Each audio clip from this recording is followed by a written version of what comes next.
ರಾಜ್ಯ ಬಿಜೆಪಿಗೆ ಕಲ್ಲು ಬಂಡೆಯನ್ನಾದರೂ ಅಧ್ಯಕ್ಷರನ್ನಾಗಿ ಮಾಡಿ, ಆದರೆ ವಿಳಂಬ ಮಾಡದೆ ಆದಷ್ಟು ಬೇಗ ಅಧ್ಯಕ್ಷರನ್ನ ಆಯ್ಕೆ ಮಾಡಿ.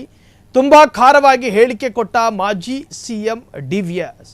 ರಾಜ್ಯ ಬಿಜೆಪಿಯಲ್ಲಿ ಆಂತರಿಕ ಕಲಹ ತೀವ್ರವಾಗಿದೆ. ಮೇಲ್ನೋಟಕ್ಕೆ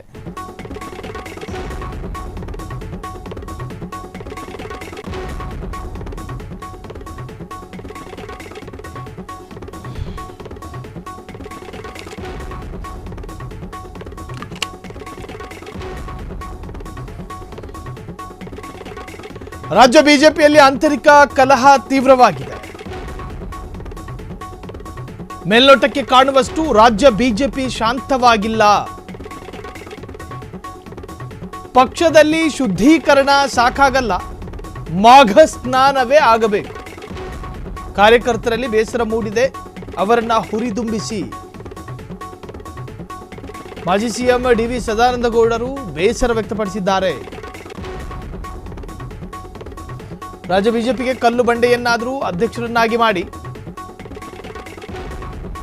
ಆದರೆ ವಿಳಂಬ ಮಾಡದೆ ಆದಷ್ಟು ಬೇಗ ಅಧ್ಯಕ್ಷರನ್ನ ಆಯ್ಕೆ ಮಾಡಿ. ಅಂದರೆ ಇಂತಹ ಒಂದು ವ್ಯಕ್ತಿತ್ವವನ್ನು ನೀವು ಆಯ್ಕೆ ಮಾಡಿ ಅಂತಾನು ಡಿವಿಎಸ್ ಹೇಳ್ತಾ ಇಲ್ಲ. ಒಂದು ಕಲ್ಲು ಬಂಡೆನ ಬೇಕಾದರೂ ನಿಲ್ಲಿಸಿ, ಆದರೆ ನಿಮ್ಮ ನಿರ್ಧಾರ ಆದಷ್ಟು ಬೇಗ ಇರಲಿ. ರಾಜ್ಯ ಬಿಜೆಪಿಯಲ್ಲಿ ಆಂತರಿಕ ಕಲಹ ತೀವ್ರವಾಗಿದೆ. ಮೇಲ್ನೋಟಕ್ಕೆ ಕಾಣುವಷ್ಟು ರಾಜ್ಯ ಬಿಜೆಪಿ ಶಾಂತವಾಗಿಲ್ಲ. ಮಾಜಿ ಸಿಎಂ ಡಿವಿ ಸದಾನಂದಗೌಡರು ಹೇಳ್ತಿದ್ದಾರೆ, ನಿಮಗೇನು ಕಾಣ್ತಾ ಇದೆಯೋ ಮೇಲ್ನೋಟಕ್ಕೆ ಬಾಹ್ಯವಾದಂತಹ ಕಚ್ಚಾಟ ಇದೆಯಲ್ಲ, ಇದಕ್ಕಿಂತಲೂ ಅತ್ಯಂತ ತೀವ್ರವಾಗಿ ಆಂತರಿಕವಾದಂತಹ ಕಚ್ಚಾಟಗಳಾಗ್ತಾ ಇದೆ. ನೀವು ಅಂದುಕೊಂಡಷ್ಟು ಶಾಂತವಾಗಿಲ್ಲ. ಕಾಂಗ್ರೆಸ್ಸನ್ನು ಹಸ್ತಕ್ಷೇಪ ಮಾಡುವಷ್ಟು ನೀವಿನ್ನೂ ಬಂದಿಲ್ಲ. ಕಾರಣ ಏನಂತ ಹೇಳಿದ್ರೆ, ನಿಮ್ಮಲ್ಲೇ ಸಾಕಷ್ಟು ಗೊಂದಲಗಳಿದ್ದಾವೆ, ನಿಮ್ಮಲ್ಲೇ ಸಾಕಷ್ಟು ಭಿನ್ನಾಭಿಪ್ರಾಯಗಳಿದ್ದಾವೆ. ಪಕ್ಷದ ಕಾರ್ಯಕರ್ತರಿಂದ ಹಿಡಿದು ಕೋರ್ ಕಮಿಟಿಯ ನಾಯಕರವರೆಗೆ, ಕೋರ್ ಕಮಿಟಿಯ ನಾಯಕರಿಂದ ಹಿಡಿದು ರಾಜ್ಯ ಮಟ್ಟದ ನಾಯಕರವರೆಗೆ, ರಾಷ್ಟ್ರೀಯ ಮಟ್ಟದ ನಾಯಕರಿಗೂ ರಾಜ್ಯ ಮಟ್ಟದ ನಾಯಕರ ಜೊತೆ ವಿಶ್ವಾಸಕ್ಕೆ ತೆಗೆದುಕೊಂಡು ಹೋಗುವಂತಹ ಕೆಲಸಗಳಾಗ್ತಾ ಇಲ್ಲ. ಸೊ ಈ ಕಚ್ಚಾಟಗಳನ್ನು ಬದಿಗಿಟ್ಟು ಒಂದು ಕಲ್ಲು ಬಂಡೆನ ಬೇಕಾದರೂ ನಿಲ್ಲಿಸ್ಬಿಡಿ ಅಧ್ಯಕ್ಷ ಸ್ಥಾನಕ್ಕೆ, ಆದರೆ ಆ ಕೆಲಸ ವಿಳಂಬ ಮಾಡದೆ ಆದಷ್ಟು ಬೇಗ ಮಾಡಿ. ಸೊ ಮಾಜಿ ಸಿಎಂ ಸದಾನಂದಗೌಡರು ಈ ತರಹದ್ದೊಂದು ಅಭಿಪ್ರಾಯವನ್ನು ವ್ಯಕ್ತಪಡಿಸಿದ್ದಾರೆ. ರಾಜ್ಯ ಬಿಜೆಪಿಯಲ್ಲಿ ಆಂತರಿಕ ಕಲಹ ತೀವ್ರವಾಗಿದೆ. ಮೇಲ್ನೋಟಕ್ಕೆ ಕಾಣುವಷ್ಟು ರಾಜ್ಯ ಬಿಜೆಪಿ ಶಾಂತವಾಗಿಲ್ಲ. ಪಕ್ಷದಲ್ಲಿ ಶುದ್ಧೀಕರಣ ಸಾಕಾಗಲ್ಲ, ಮಾಘ ಸ್ನಾನವೇ ಆಗಬೇಕು ಅಂತ ಹೇಳಿ ಅಭಿಪ್ರಾಯ ವ್ಯಕ್ತಪಡಿಸಿದ್ದಾರೆ. ಕಾರ್ಯಕರ್ತರಲ್ಲಿ ಬೇಸರ ಮೂಡಿದೆ, ಅವರನ್ನು ಹುರಿದುಂಬಿಸಬೇಕು. ಮಾಜಿ ಸಿಎಂ ಡಿವಿ ಸದಾನಂದಗೌಡರು ಬೇಸರ. ಅವರನ್ನು ಹುರಿದುಂಬಿಸೋದು ಹೆಂಗೆ? ಎಲ್ಲಾದರೂ ಗೋವಾಕ್ಕೋ ವಿದೇಶಕ್ಕೋ ಟೂರ್ ಕರ್ಕೊಂಡು ಹೋಗಬೇಕು, ಇನ್ನು ಬೇರೆ ಉಪಾಯ ಎಲ್ಲಿದೆ?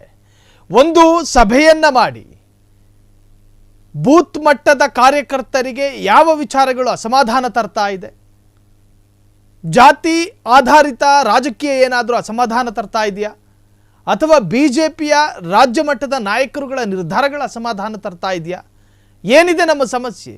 ಪರಸ್ಪರ ಕಾರ್ಯಕರ್ತರ ಜೊತೆ ಒಂದು ಮುಖಾಮುಖಿ ಈವರೆಗೂ ಒಂದು ಪ್ರಯತ್ನ ಆಗಿಲ್ಲ ಬಿಜೆಪಿಯಿಂದ. ಸೊ ಈ ತರಹದ ಅಭಿಪ್ರಾಯಗಳು ಕೂಡ ಕೇಳಿ ಬರ್ತಾ ಇದೆ ಬಿಜೆಪಿ ವಲಯದಲ್ಲಿ. ಕ್ಷಣ ಕ್ಷಣದ ಸುದ್ದಿಗಳಿಗಾಗಿ ಫ್ರೀಡಂ ಟಿವಿ ಸಬ್ಸ್ಕ್ರೈಬ್ ಮಾಡಿ, ಲೈಕ್ ಮಾಡಿ ಹಾಗೂ ಫಾಲೋ ಮಾಡಿ. ಹೊಸ ಸುದ್ದಿಗಳ ನೋಟಿಫಿಕೇಶನ್ಗಾಗಿ ಬೆಲ್ ಐಕಾನ್ ಮೇಲೆ ಕ್ಲಿಕ್ ಮಾಡಿ.